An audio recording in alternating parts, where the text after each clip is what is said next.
On différencie les outlets premium des outlets un peu mid-market dans notre marché, en sachant néanmoins que sur à peu près 240 outlets en Europe, 10% ont le statut de premium.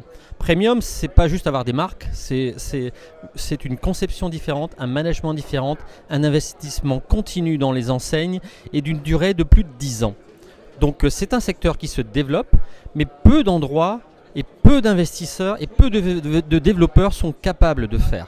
Donc c'est vraiment une niche de niche, comme je l'appelle, mais c'est un secteur aussi qui est un peu dans le vent, parce qu'aujourd'hui les enseignes veulent de manière préférable aller sur des outlets dits premium par rapport à un souci d'image. Néanmoins, c'est ce que je disais tout à l'heure de mon intervention, les outlets, les enseignes regardent de plus en plus sur leur PNL et la dernière ligne est de plus en plus importante. Ce n'est plus que l'image. Et donc on ne va plus dans un outlet premium juste pour l'image. On doit gagner de l'argent en bas de ligne. Donc les outlets premium fonctionnent, mais il y en a très peu. Et je pense que dans l'avenir, et si on parle du marché, il peut y en avoir un seul en cours, c'est celui de Villefontaine, mais le reste doit se cantonner sur son segment mid-market ou lower market, parce que là aussi la rentabilité est extrêmement importante, mais le risque financier pour les investisseurs est moindre.